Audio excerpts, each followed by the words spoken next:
The King's Secret Garden. King Theron ruled the kingdom of Ethel with a magnificent facade. His stone castles were immaculate, his armies polished, and his laws as straight and unbending as the steel of a new sword. But his greatest pride and the kingdom's greatest drain was the Grand Royal Gardens, 70 acres of meticulously sculpted topiaries, imported roses, and shimmering fountains. These gardens were meant to project the king's power, perfect, unchanging, and utterly controlled. Yet, they were secretly sickly, requiring enormous amounts of water, fertilizer, and the constant attention of hundreds of frantic gardeners to keep the imported blooms from wilting. Maria was one of the many apprentice gardeners, tasked with the mundane, soul-crushing job of plucking dead leaves from ornamental hedges. Unlike the other staff, who saw the work as purely mechanical, Maria felt a deep, instinctive connection to the soil. She knew the grand gardens were alive.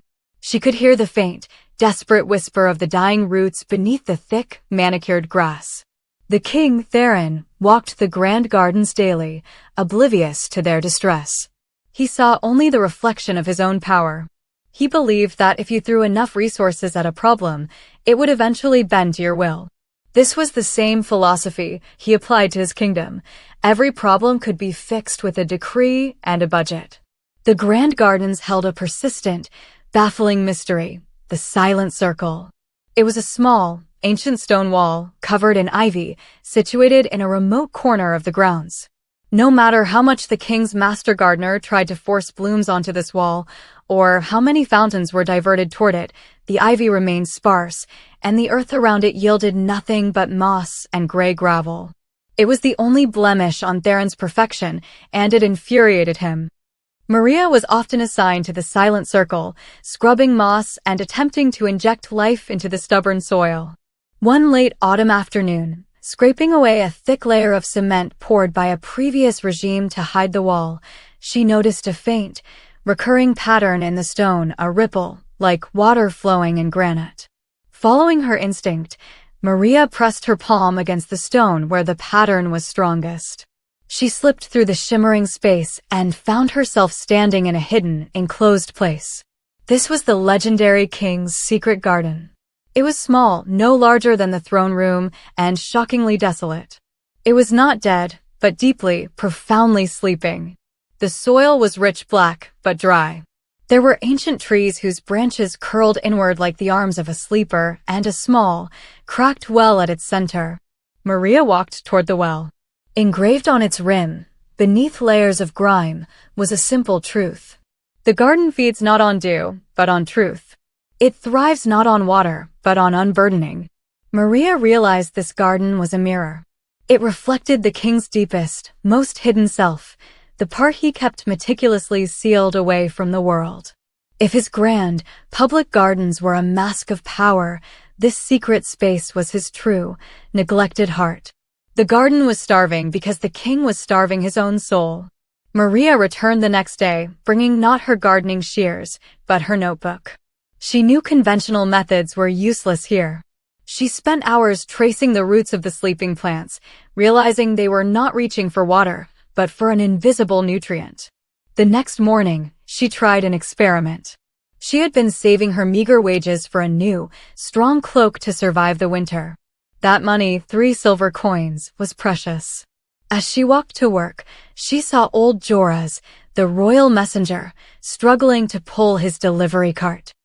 Joraz was notorious for being late because his knees were ruined from years of running, but the king refused to provide him with a simple handcart. He believed hardship bred efficiency. Maria, thinking only of Joraz's pain and ignoring the looming cold of winter, walked straight to the market and used her 3 coins to buy a light, smooth-wheeled handcart. She presented it to Joraz anonymously, leaving it at his door with a note, "May your burdens be eased." When she arrived at the secret garden that evening, the change was astonishing. The black soil around the ancient trees had darkened to a damp, rich loam. A small, vibrant patch of clover had sprung up near the gate, not magical clover, but real, hardy, common clover. The sleeping trees had slightly uncurled their lowest branches, reaching toward the center. The truth was confirmed. The garden absorbed the emotional resonance of selfless, vulnerable acts performed in the outside world, translating that truth into life. She focused on three major areas of neglect that she knew about. The fallow lands. The king had recently implemented a punitive tax on farmers whose yields fell below a certain threshold, forcing them to sell their farms. Maria spent her next few days off, discreetly delivering her own saved seeds and fertilizer, small amounts, but enough to give 3 struggling families a true, non-monetary boost. When she returned to the garden, the cracked well in the center of the garden had sealed itself, and its stone was now smooth and cool. A thick, emerald moss covered its rim, symbolizing the healing of the foundational support. The forgotten workers, a group of stonemasons who had built the grand gardens, had been injured and dismissed without compensation, deemed redundant. Maria, using her knowledge of the garden's logistics, spent a week delivering their petitions and speaking quietly to minor officials, risking her job to advocate for the forgotten men.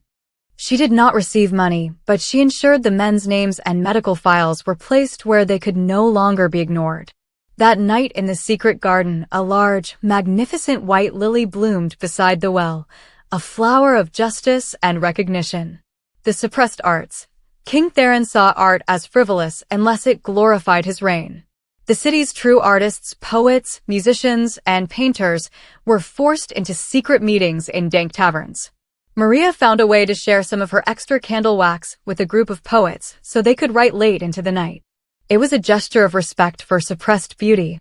The following morning, the secret garden was filled with the faint, sweet scent of unseen flowers. Though no new blooms appeared, the air itself was alive and intoxicating. Maria continued her hidden work for months.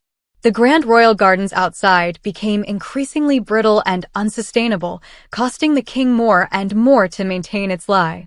Meanwhile, the secret garden transformed into a breathtaking, wild sanctuary.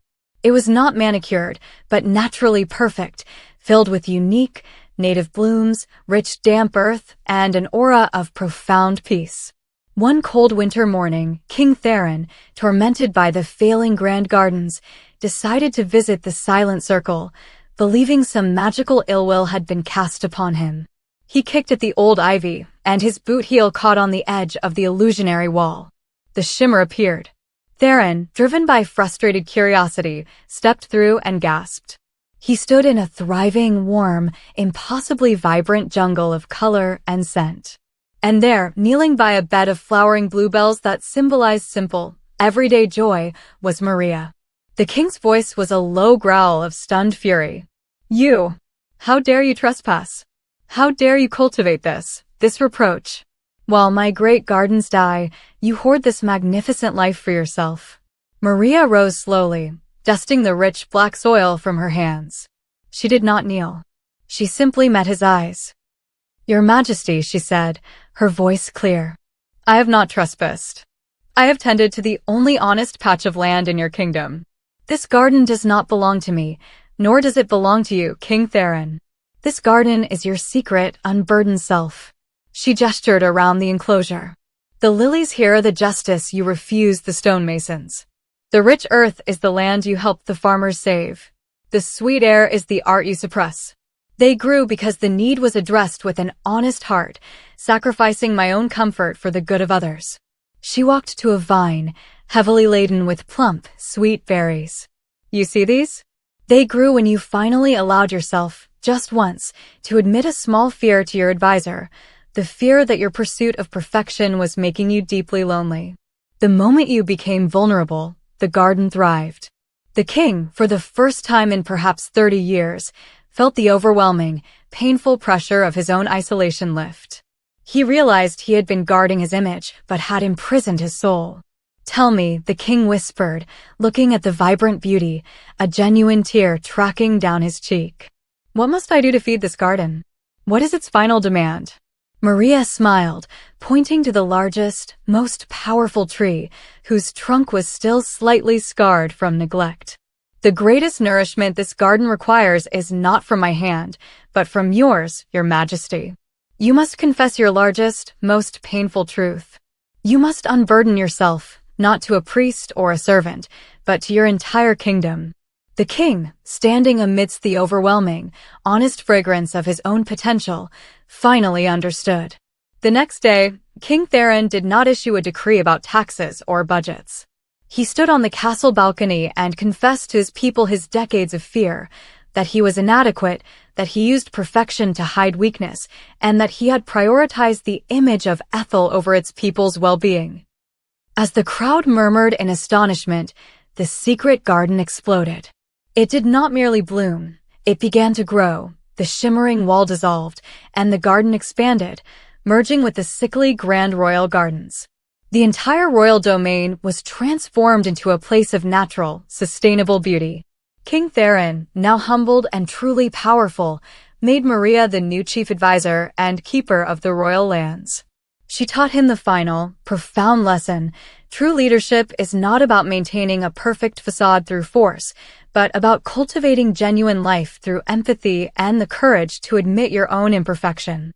The secret garden, now open to all, became the beating heart of Ethel, a constant reminder that the health of a kingdom is rooted in the well-being and truth of its smallest, most overlooked citizens.